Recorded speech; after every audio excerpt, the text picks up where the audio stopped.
but a subject that has to be understood, and one of the most difficult subjects that there is to understand what happened in this parasha right now with the sin, the beginning of the world, the sin of Adam and Eve, Adam and Chava, what was going through their minds, how did they... It's a very difficult thing to understand. I mean, just in simple terms, how they would go against a direct command of Hashem that they'd been told personally. What exactly happened? How did they do that? And what does it mean in deeper terms? Because we know that everything in the Torah is really a description of a spiritual pathway. I mean, we understand that it's true that there was a man and a woman. There were a man and a woman who did that particular thing wrong, ate the fruit or whatever mystical commentaries say, much more than just eating the fruit. But what we want to understand is what it means in my neshama. What does it mean? What did I do wrong, in other words? What are my problems that I learn from the fact that I'm born from people who did that? In other words, we know that anything in Torah has to be taken on an intimate neshama level. If it says that Moshe Rabbeinu went up the mountain, so it's only when you're 6 years old that it means that he climbed up a mountain. I mean, when you're older than that, it also means that he walked literally a man up a mountain, but you become much less interested in that because that really is much less relevant. What you're really interested in, what does it mean, the spiritual ascent, and why the Torah had to be given on a mountain, and what it means, elevation, and many, many spiritual questions open up when you realize that the physical or the simple words are actually the least important at this level.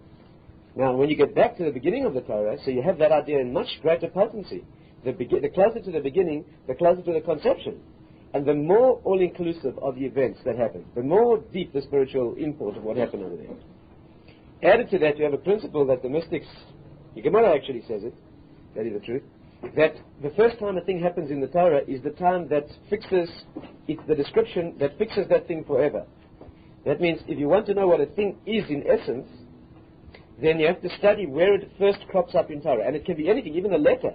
The Gemara says if a person dreams, you have to be careful what you say about dreams, because otherwise people definitely dream those things. But the Gemara says if a person dreams of the letter Tet, you know, the ninth letter of the Hebrew alphabet, it says if a person dreams that, then he should expect something good will happen. If a person who dreams that letter should expect something good is going to happen. Why? Because the word Tet is the beginning of the word Tov, which means good. So the commentaries ask people who, and it's obvious, it's in the Gemara, people who think about this ask the question, there's lots of bad words that begin with a Tet also. You can make up almost anything. There's terrible words that begin with Tet. So how come it is that if you dream that letter, so you should expect goodness? Good question. What's the answer? The first time that the Torah uses a Tet is in the word good.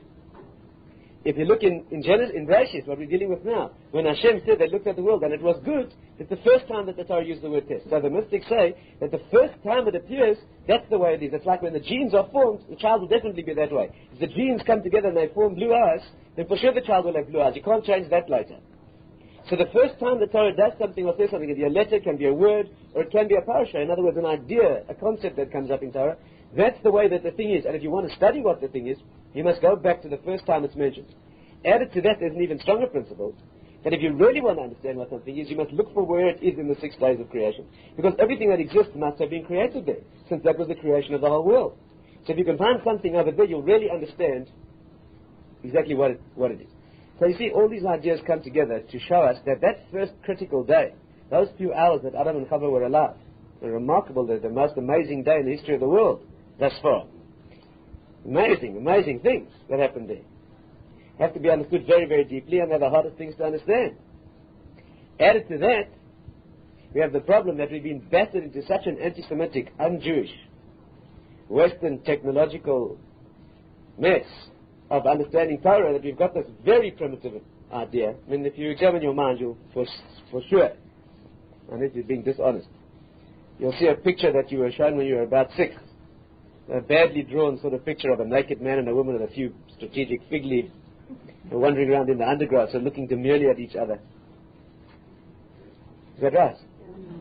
And then, this feeble-minded lady, at its conversation with a reptile. That's what you think. And then not only that, but she was, negative enough, sly enough, crafty and cunning enough to actually get a husband to do the same thing.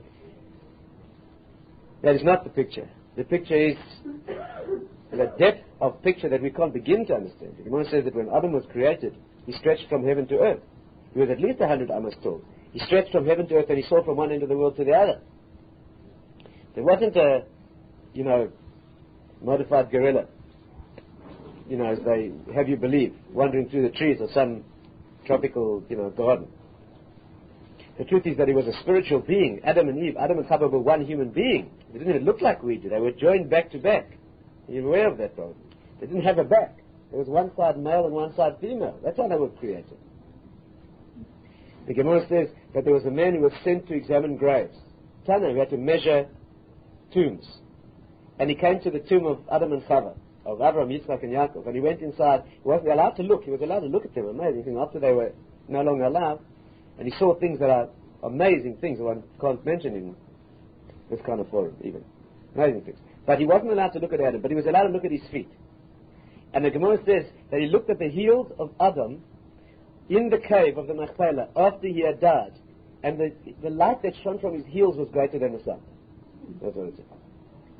So we've got to get some kind of different picture about what was going on there than what we had.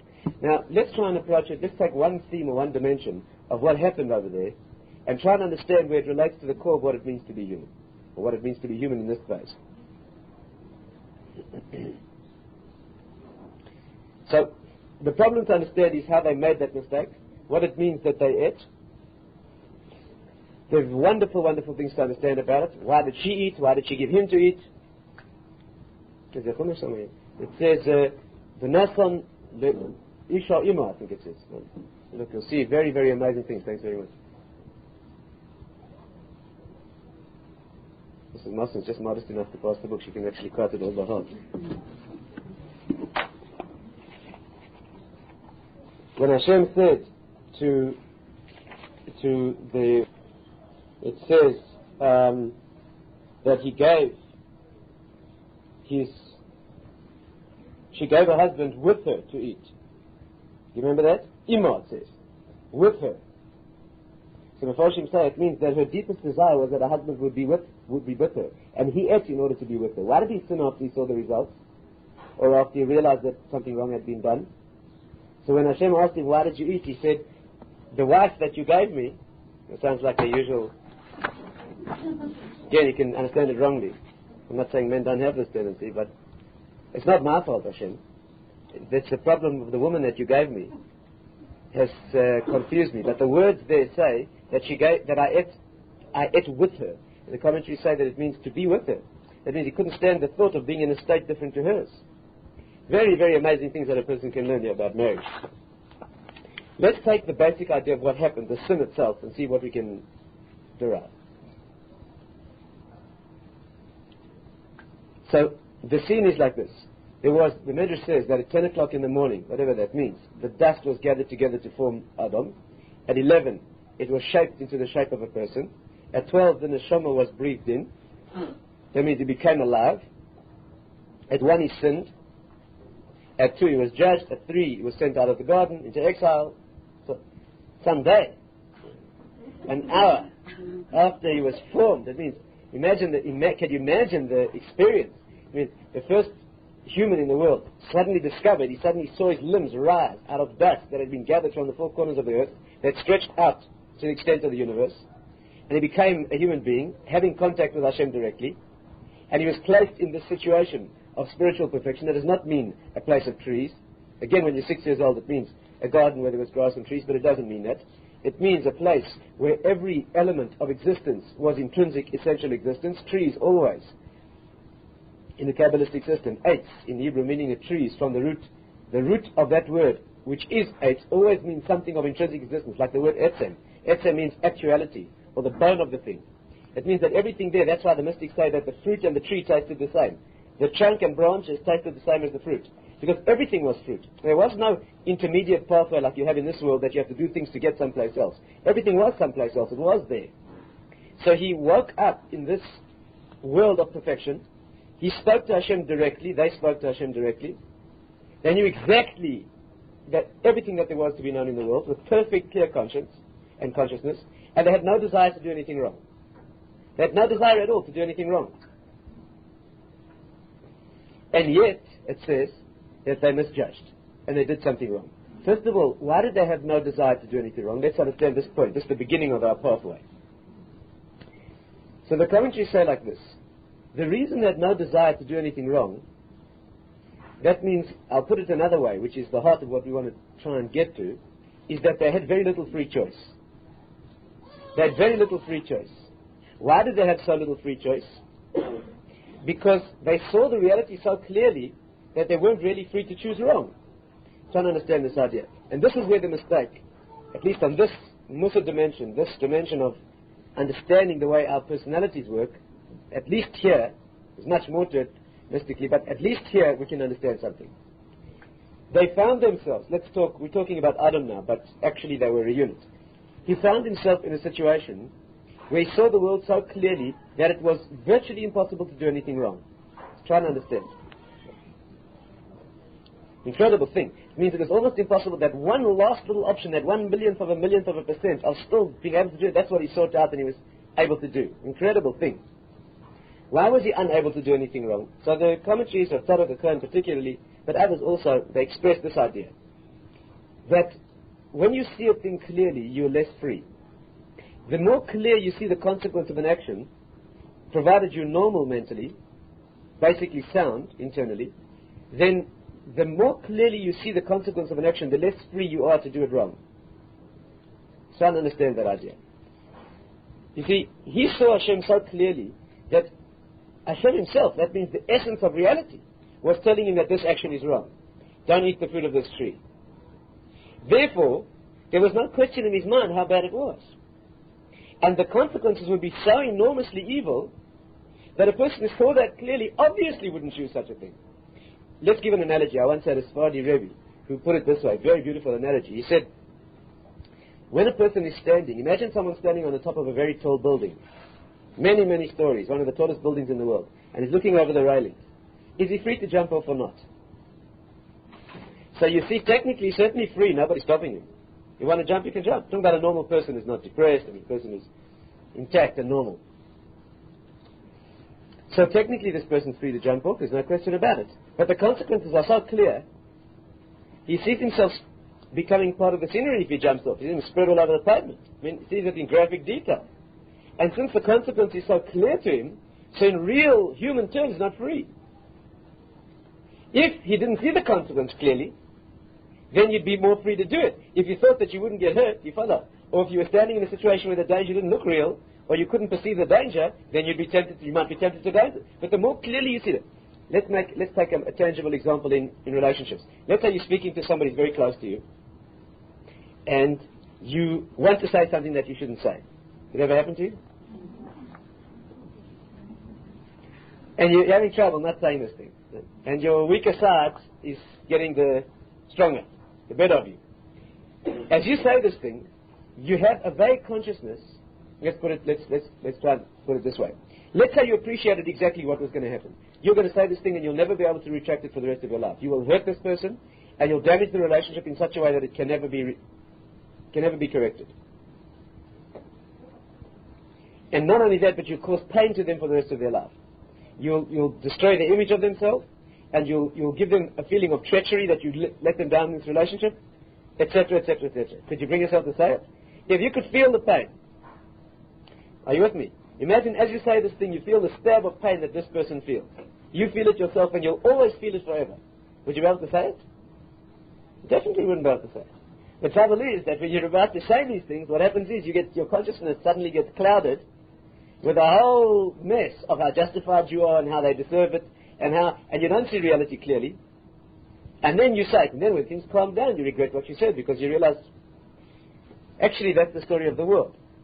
The sources say that that's what the next world will be. The next world won't be another place. It'll be just this place with the veil removed. In the next place, you will experience the pain of everything you said that you shouldn't have said. And you'll experience the happiness of having done what you should have done and did, of course. But you'll experience are you with me? Let's take one. What you'll do is, there are some Balei who say that the next world consists of sitting and facing the person whom you hurt, and feeling the pain of that statement again and again and again and again and again, millions and millions of times over. You feel their pain that they felt when you said this thing, And loaded on top of that, you feel the pain of the damage of the relationship, the sadness that it never was the same again after that, the embarrassment of the rest of the world watching you say it, and Hashem watching you, and again and again and again and again. That's what the next world consists of. If you would be just a millionth aware of that at the time when you would say the thing, would you say that thing?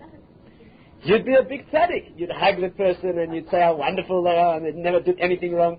Isn't that right? It would be easy. In other words, let's understand clearly. The principle is this. You can make up your own examples. It happens to us all the time. The principle is that the closer you see the reality, the more clear the consequence of an action, the less free you are to do it wrong. The more it's hidden, the more the world provides a veil of unreality. So the more you can fool yourself into thinking that you'll get away with this. I'll give you one more example of it. There are mystical sources that say, amazing, amazing places. There's a place in Chumash and Ha'azinu that it says this. It says it in Novi. Ideas like this. In Novi it says, I think in Amos it says this, V'hayisi eid memaher. That when the Mashiach is approaching, Hashem says, I will be a rushing witness, a hurrying witness. So the Mepharshim explains it like this. What does it mean to be a rushing witness? A witness is someone who bears testimony. What does it mean to be rushing? They explain this. That in the pre-Messianic world, a very, very amazing idea. In the pre-Messianic world, in the history of the world, cause and effect. That means when you do something, and the pain that it causes later, if you did something wrong, will be split in time and you won't see the one from the other. That means, when the world was created at the phase we're living in now, up to a little while ago, what would happen is somebody or a nation or a person or whatever would do something. The consequence would be manifest, but not immediately. And therefore you would always be free to say that this consequence didn't happen because of that action. But as the Mashiach, the age of Mashiach gets closer, what will happen is that in an exponential rate, the connection between what you do and what it affects in the world will come closer. Until they'll be so close that you won't be able to deny that it was this thing that caused that thing. The Chofetz Chaim speaking about this, if you want to begin to examine it, it's frightening, you can actually feel it. The Chofetz Chaim, he died in 1933. Just before then, he made the following statement. He said that the world we live, an incredible thing. He spoke about this, and the Chazal that says that this is to be interpreted as a wheel that spins in the world. And the wheel will spin faster and faster. And events, that certain things that cause things, and when those things manifest, will happen in quick succession. So the Chofetz Chaim said that in our day, speaking in his day, he said the world's history has reached a point. You know, an exponential relationship always goes in such a way that it gets gradually faster, and then when you get into the sharp phase, it happens almost instantaneously. He said this, we have now lived in a world where certain events took centuries to happen. For example, it could be that the rise and fall of an empire or a country could have taken centuries. He said we're now entering a phase where what took centuries before will take months, or hours or minutes. There's a statement in the Zohar that says that today it takes 3 months to get from Rome to Jerusalem. There will come a time when it will take 3 hours. That was written 2,000 years ago. That's on a technological front, which is not what we're speaking about. It's technical, literal. It means more than that also. The Chofetz Chaim said, so what he meant was this, that he lived in an age where to establish a country, that means a government should rise and rule a country, was an event that took centuries. Consider colonies in Africa.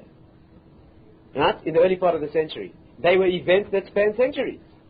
Today, I'm prepared to bet that nobody in this room could draw a map of Africa and have the names right of the countries. And if you got it right, you'd be wrong by tomorrow. Because there are countries in the third world that don't exist for hours with governments that rise and fall. I mean, you probably can't keep track anymore, no one even tries anymore. The events and what they cause it. I heard a very great man in Yerushalayim say, he didn't want to say the exact illness, he didn't want to say the name of the disease, but he said this. He said that there will be a time when social misbehavior, you understand what he meant? When social misbehavior, there was a time when social misbehavior caused fractures in families and in society, but it took a long time and you were able to get away without seeing it. He said there will be a time when certain perversions will cause instantaneous havoc, that you won't be able to deny the connection between them. Isn't that amazing? He said that before it happened. So what do we have here? Now why? What's the meaning of this pathway? The meaning is this. As the events get closer and closer to the causes, your hands will be tied. Because the more, when you could do a certain perversion or misbehavior and not see the consequence of it, so you were free to do it. The pleasure was great, so the person did it. But today, a person is much less free to do those things. I mean, people still convince themselves. People still are able. The people who are really serious about these things will push themselves to the limit.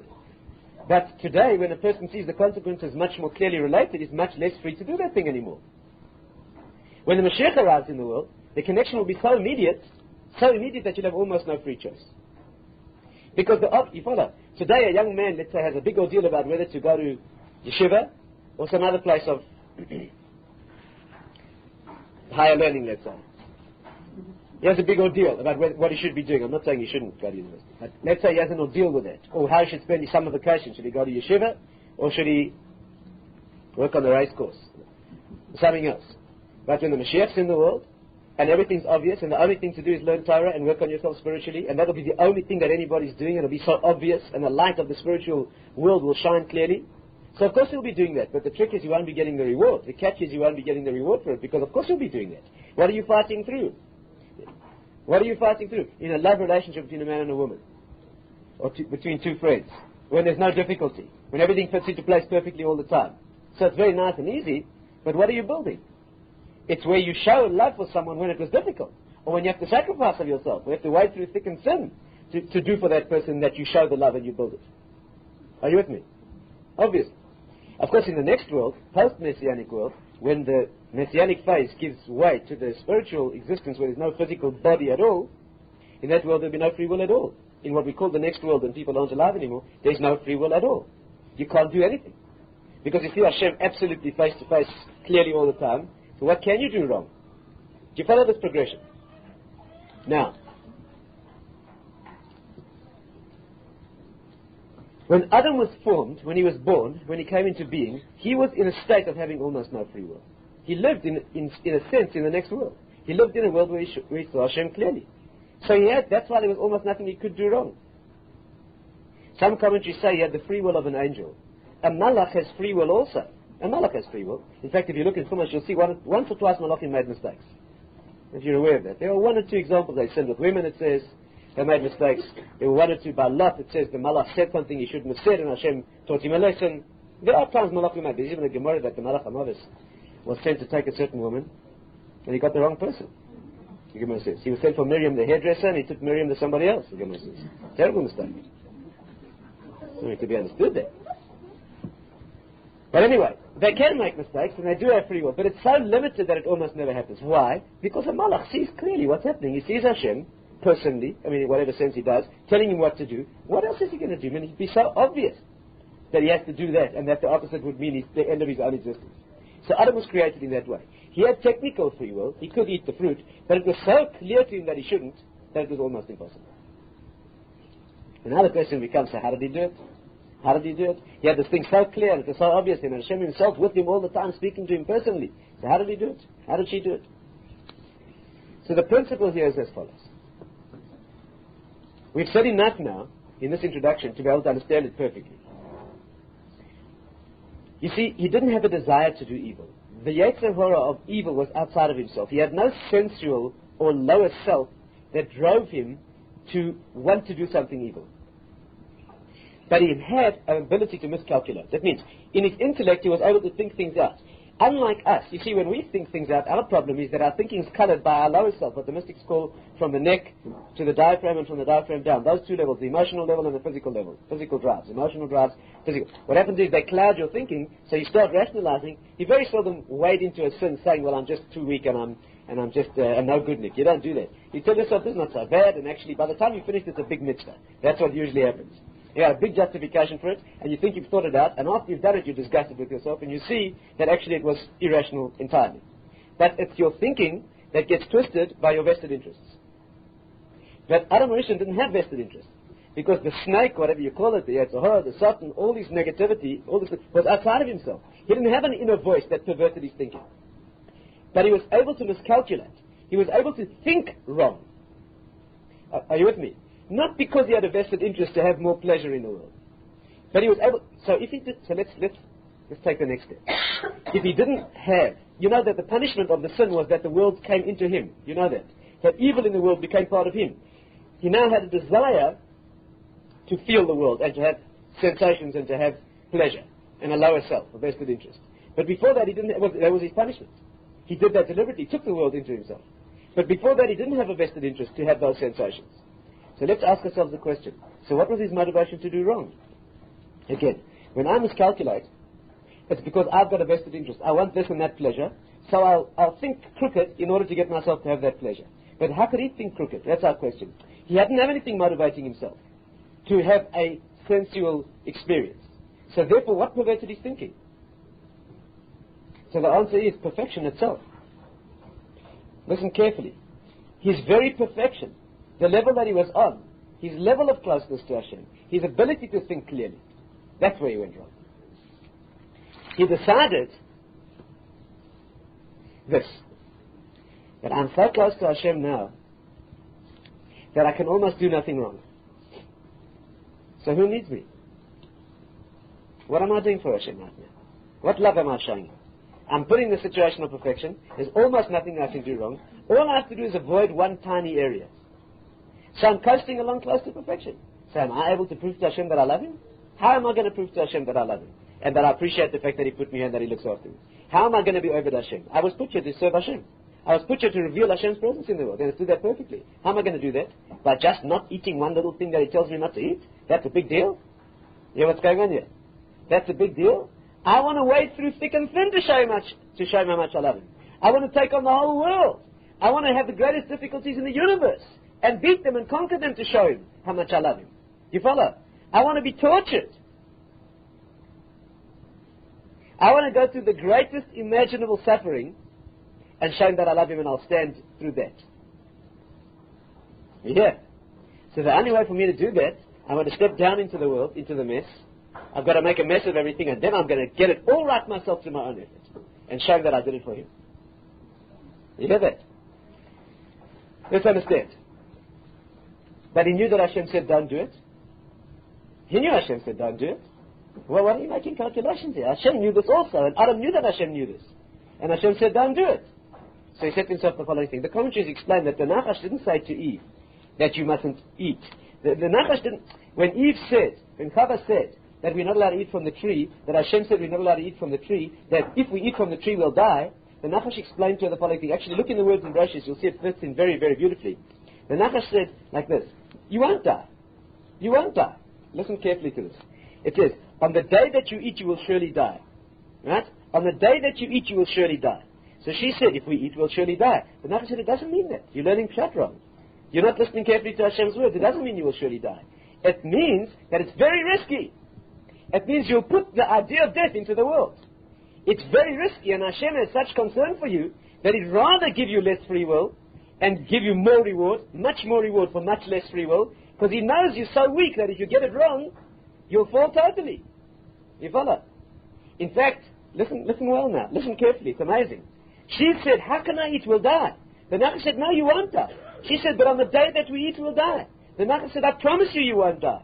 Who was right? He was. She ate and they didn't die. Who was right? Let's understand here. Who was right? She ate. Hashem said, if you eat, you'll die on that day, right?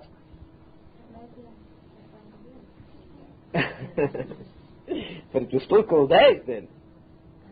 It's 1,000, you follow, of hours. But to them, in that day. So Hashem, so she said, but we'll die on that day. And the Nachash said, no, you won't. And he proved it to her, and he was 100% right. He was able to prove it, and he proved to be right. So what did it mean? It meant you'll start to die. You'll put death into the world. From now on, life will be a process towards dying. From the moment you're born, the sadness sets in, that it's a day closer to death. That's what will happen, that sort of thing. But look what you'll do on the way. Look what you'll do with this life that you have that's finite. Look what you'll be giving to us. You follow. He was right about that. She saw the logic of it. By the time the Nachash had finished with her, and by the time she finished with Adam, there was no other way to see it. They came up with the reasoning that Hashem had told him not to eat because it is much too dangerous and He doesn't require that kind of work from us. He's such a loving and wonderful Father that He's prepared to rationalize. And therefore, we're going to mess the whole thing up, which is what He really wants. That's what He'd really love from us. He's only telling us not to do it because He's so kindly and because it's so risky. But what He'd really love us to do is to take a step back from Him and then through our own effort step forward to prove to Him how much we love Him. He's not asking us for that. He loves us too much. He would never put us through that. But we want to do it, and He'd be so proud of us. You hear what's happening? So they did it. They took a step back and they couldn't get back again. They took a step down into the world and they were sunk in it. And when they sunk, they realized what they'd done. They took a step down that became 1,000,000 miles. And when they got down there, they couldn't get back. Then they understood perfectly. Let's try and work it out. Let's try and explore it. What they wanted to do, and let's try and explore this. What they wanted to do, they wanted to increase the level of free will. Isn't that right? What they wanted to do was this. Hashem, you've given us almost... a teacher of mine once said that it was like a man in a rocket ship going 1,000,000 miles an hour. He could work the controls to go 1,000,001 miles an hour. It wasn't enough for him. He wanted to slow the whole thing down to almost nothing and then build up the whole speed by himself. So they said to themselves like this, right now, the whole point of being human, let's go a little deeper now. The point of being human is to have free will, because that's what Hashem has. And we created in His image. He has the free will to do whatever He wants. Our free will is to do so little now. What we need here, what we want here, to be more like Hashem is to have much more free will and to use it all right. Sure, it's more risky. Sure, it's more risky, but that's more difficult. But that's where you prove your love. That's where you show the work you're prepared to do. So let's amplify our free will. Do you follow the idea? Instead of just being satisfied with this one little ordeal, we've got one tiny ordeal. Just don't go near that tree. Just don't eat that one fruit. That's all. The rest you can't go wrong. Let's give it all up. Let's make everything now in question. Let's throw everything now into the balance. You with me? Into the breach. And now let's see if we can get it right ourselves. Let's make our free will much greater. Let's make it apply to everything. And then we'll use it all right. And we'll earn reward and we'll prove to Hashem how much we want to be over Him in this way. And that's what they did. They amplified their free choice. How did they amplify their free choice? Not by changing the situation, but just darkening the reality. They were a man standing on the top of a building about to jump off who saw reality clearly. When they ate the fruit, what they did was they just darkened the scenery. Still standing on top of a tall building. And the jump is still going to have the same results. But you just don't see it anymore. Now you look over the edge and it looks like there's a beautiful swimming pool just a few feet below the lip. Cool, inviting water. It's illusion now. They threw themselves into a world of illusion where now you can justify to yourself, oh, maybe I can do this and it'll have good comments. That's the best one, maybe. That's what they did. Let's just try and explore some of the consequences. You see, it has fantastic applications. Next few minutes, let's explore it. The Rabbi that Tzaddik particularly says the following idea. Let's trace this idea and see what happened. Let's trace this idea and see. Where you see it, we'll have time maybe for one or two examples, but it goes throughout Torah. You'll see that the mistake of every great man in Torah was this mistake. The mistake that was made by people of greatness was to increase the evil or to go into the dimension of evil in order to save everything. It could be that at certain times it was justified, but let's try and catch it. Where you see this clearly, just an example, where you see it clearly is at Purim. What happened at Purim? You had a man called Haman who wanted to destroy the Jews. It's the most incredible idea to understand. I think we discussed it a little bit Purim time. Let's try and understand it from this perspective. You had a man called Haman who wanted to destroy the Jewish people. Haman was a descendant of the people called Amalek. Amalek was the nation that wants to destroy the Jewish people and will be, in the end, and have been. The nation that even suicidally are bent just on destroying Jews. Where did Haman come from? Where did Amalek in the world give rise to a descendant called Haman? It's the most unbelievable story. It says that when Amalek came to attack the Jewish people, when the Jews left Egypt, Amalek attacked them suicidally. They tried to wipe out all Jews. Why? Why do such a silly thing? They were going to get burnt and decimated for sure, because that's their job. Their job in the world is to push Hashem out. Our job is to bring Hashem into the world and show that a human is connected to the divine, and their job is to push Hashem out and show that a human is just coincidence. That's their job. So when the Jews were marching towards Torah, so there was about to be such an incredible revelation of Hashem's presence in the world that the whole world would have to accept it. And the world would click back to the level of Adam before the sin and everything would be fine. So Amalek gave their lives to stop that. That's what happened. That's what happened. In fact, the Medrash says that as the Jews streamed towards Sinai, the nations of the world, when they saw the Sinai revelation taking place, because the world shook at that time, spiritually and literally, they came to the greatest prophet alive, Bilam, and they said to him, what's happening? So Bilam said, Hashem oz l'amuyita, and Hashem's giving Torah to his people. So the nations of the world said, if that's what's happening, let's go for it. And it says the nations began streaming towards Sinai. What else was there? They felt it happening, they could feel electricity, so what else were they going to do? As they started to stream towards Sinai, Amalek said, this is terrible. The nation of Amalek said that if the nations of the world accept Torah along with the Jews, we're finished. Because the gap between Hashem and His world will be closed completely. And our job in the world is to keep that gap open. to maintain the attitude in the world that's just coincidence and circumstance. Maybe there is no divine, maybe there is no creator, maybe it's all just physics and accident. That's their job. So they decided that the only way to save the world, to save their own existence, was to attack the Jews, even if it meant them getting killed. And so they dived into the Jewish people, and they were almost all wiped out.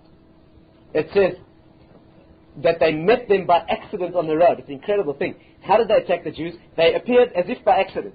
Because the whole thrust in life is to show that things happen by accident. So they met the Jews by accident. But the word vayikar, to meet by accident, also means to cool down, and it also means sensual impurity. It's another. This will be discussed also some other time. But they met them by accident and they cooled them down. Why? Because when things seem to happen by coincidence, so then your spiritual heat gets cooled down because it's an accident. It's not hashgacha. So Rashi says it was like a person who threw himself into a bath of boiling water. Got badly burnt, but he cooled the water. That's what they did. And after that, when the nation saw, well, these Jews are just human, you can fight them, you can engage in battle with them, they all stepped back, and the world became what it became, and only the Jews went on. So they achieved, so that's Amalek. Now what happened? The Jewish people obviously have as their function to destroy Amalek. Obviously, that's our job. Again, on a 6-year-old level, it means to go to war and beat them. But in a spiritual sense, it means to wipe out the power of Amalek. It means to completely eradicate from the world any human consciousness that sees that things are just coincidence. Of course, if none of that's left, then Hashem is right here with us in the world. Correct? So what happened? Hashem took a Jewish king, the first Jewish king, Saul, and he said to him, go and kill Amalek. Go and wipe out Amalek. So what did Saul have in his mind? He had to march out against Amalek and kill them. If he wiped out the nation of Amalek, what would be the result? The Mashiach. Shaul would have led into the Messianic, to the David, who would have given over to David, it says. That would have been the Messianic age, the world would have been perfect. Why? Because there's no more in the world any agency that keeps Hashem out of the world. Mashiach means bringing Hashem into the world. Once Amalek is out of the world, Hashem is here. What did Saul do? What did Saul do? He made the same mistake as Adam Rishon. Listen to this. He killed Amalek, and he left one man alive. The king, Agag. Just one man. He left him alive. He didn't kill him. What happened? The next morning, after the battle, Agag, the king, was alive in the camp that night. The next morning, Shmuel arrived and he said, what's going on? You failed to obey Hashem's word. And he killed him himself. He took a sword and he killed Agag himself on the spot. But, that night, during the night, Agag had been with a woman in the Jewish camp, and she was pregnant, and from her descended Haman, the man who tried to wipe out the Jewish people, the Amalek force again. From a Jewish mother. It's not clear. It doesn't say who he's with and how that works. It could be that the seed went through both sides. I don't know. Now listen, let's understand. Actually, it's not only the king. It says that some of the Amalek people transmuted themselves into sheep. So that's for another time, okay? They were flying in the air and they became sheep. It's magical stuff. But that's another time. Anyway, the point is this. That Amalek was left alive in the world, and where did it raise its head again? As Haman, who wanted to destroy the Jewish people. So now the Gemara puts the question like this. Everything that I'm describing to you in the Gemara is put in just one sentence. The Gemara says like this. Where does the Torah say the word Haman? Listen to this. Unbelievable idea. The Gemara says, where does the Chumash itself, the Torah, mention the word Haman? Because everything must be in Torah, like I told you, right? And it must be back in the 6 days of creation, if it's so powerful and so seminal in the world. Where will you find the word Haman? If Haman was the man who tried to destroy the whole Jewish people, en masse, everybody. So he must be mentioned. Says the Gemara, Hamin ha'etz. Did you eat from the tree? When Hashem arrives in the garden after the sin, and he says to Adam, did you eat from the tree that I told you not to eat? Hamin ha'etz, which is the question in Hebrew, did you, is the word Haman. What does this mean? Says Rabbi, it means the following thing. Listen to this, unbelievable idea. Did you eat from the tree? What is the question, did you eat, got to do with the concept of Haman?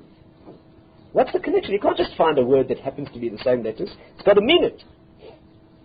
It means the following thing. What is Hashem doing asking Adam, did you eat? Doesn't he know? One second. Adam has eaten from the fruit of the tree, right? Hashem knows about it. For sure he knows about it. What's he doing asking him? What's he doing asking, did you eat? As if I don't know. The meaning is this. Before Adam ate from the fruit of the tree, Hashem never asked him, did you or didn't you? He knew exactly what he did, and he showed him that he knew. They both knew that the other one knew. But after he ate from the fruit of the tree, the world becomes a place where Hashem doesn't see me anymore. He's not here anymore. I'm free to do what I want without his seeing. The veil of darkness, yes, I've brought into the world now. I can fool myself that I can do this and he doesn't know about it. Isn't that right? So Hashem now plays the same game. After Adam sins, in that way Hashem plays the same game. You want to put a veil of darkness over the world as if I'm not here and I don't see you. From now on, that's the way I relate to you. Did you eat? You hear what's going on here? In fact, you see it so clearly when he arrives in the garden. He says, where are you?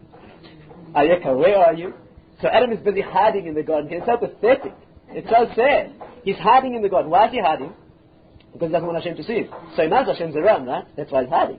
And Hashem is all-powerful and all-knowing. So who are you hiding from? But you hear what a conflict he's been thrown into. It's a pathetic sadness.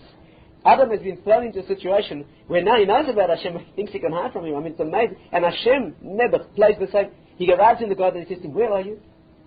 So Adam says, I'm hiding. I didn't want you to see me. Imagine the embarrassment of that. And Hashem said, why are you wearing clothes? He said, well, I'm naked and I'm ashamed. But he wasn't before, but he was very ashamed now.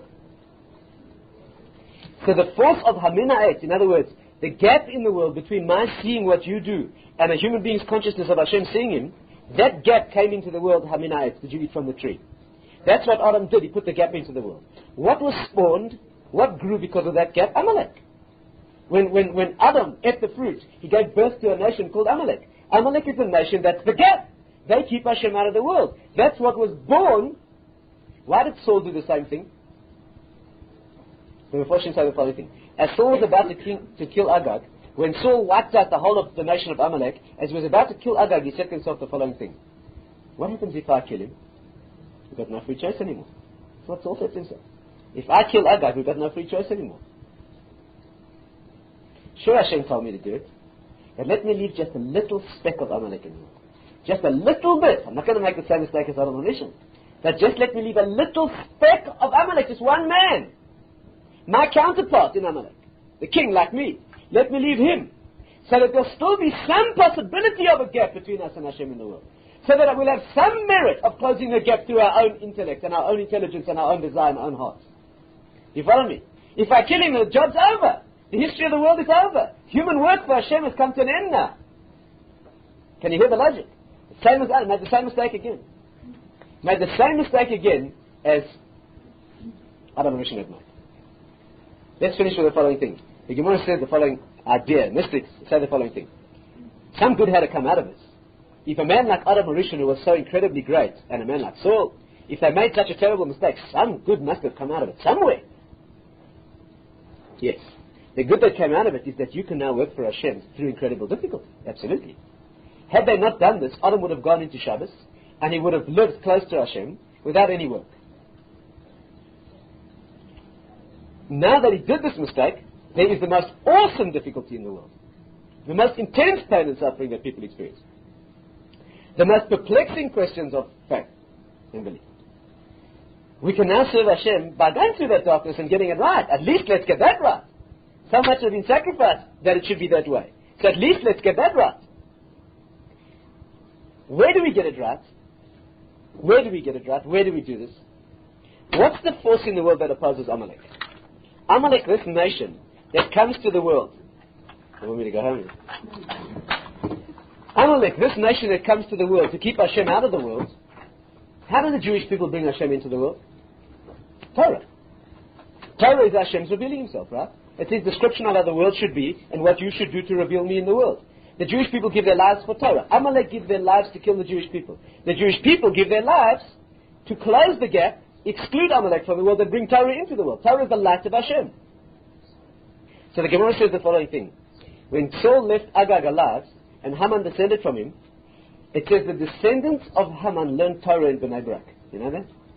Haman had descendants who ended up being great Tanaim who learned Torah in Bnei Brak. He had that merit. Why? Incredible. Because when you build a world in such a way that there's a gap between me and Hashem, so now you keep Hashem out of the world. But the very fact of the existence of a gap enables me to close the gap. The fact that there is a gap now is Amalek. The work to close the gap is Torah. So the same act that left alive a man who wanted to kill the Jewish people, left the gap of Amalek alive in the world, the same action brought into the world people who would learn Torah and close the gap. Do you follow? It had to be that way. And therefore, the same action. Let's finish. A lot to think about. Let's finish with the following thing. You see that the sin of Adam, we said, was so easy. It's so easy for him. Just so he said, one little thing that he just had not to do. Not even something he had to go and do. Just one thing he had to avoid. Of course, it wasn't easy at all. But it was so hard, that one thing, that he got it wrong. Understand this. I'll just finish with a story that I heard from the same source. Actually, it's attributed to Rabbi Wasserman. I heard it from his son. I might have mentioned it to you before. I'll mention it again. It's appropriate here. Very briefly, a story that's told to illustrate what happens when you put in a situation and Hashem allows you to increase your free choice. Should you increase it or shouldn't you? Should you show Hashem that you want to worship Him and you want to be over to Him by increasing your free choice and then doing it right? Or should you show Hashem that you don't want any free choice and you don't want the reward? You know that this pathway of a tzaddik, of a righteous individual, is not to want the free will, as we've learned this morning.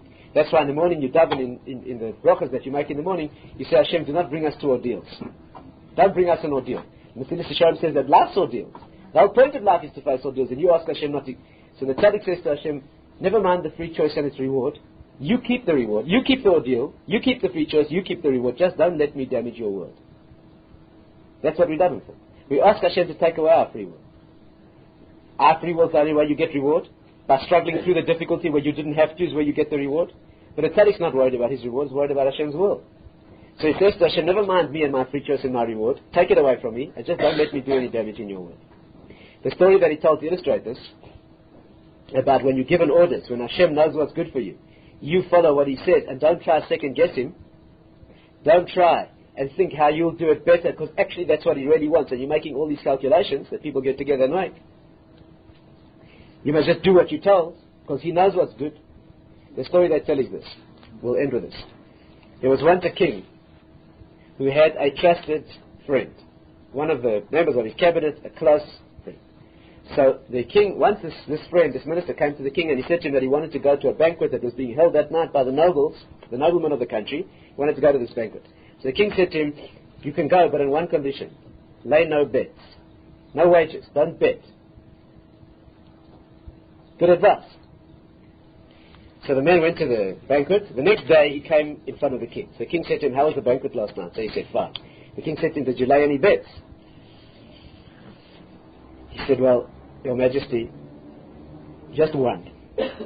But the point is that it was such an easy win that definitely you would have approved. Definitely you would have approved. I'll tell you what happened. I walked into the banquet and all the noblemen gathered around me, and they said that they wanted to take me on a bet that I've got a hunchback. Got no hunchback.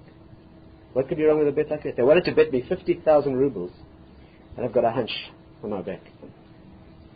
So I accepted the bet, I rolled up my shirts, and I won 50,000 rubles. What's wrong with that? The king says, you fool. They took me on a bet for 100,000 rubles that they could make you roll up your shirt in public.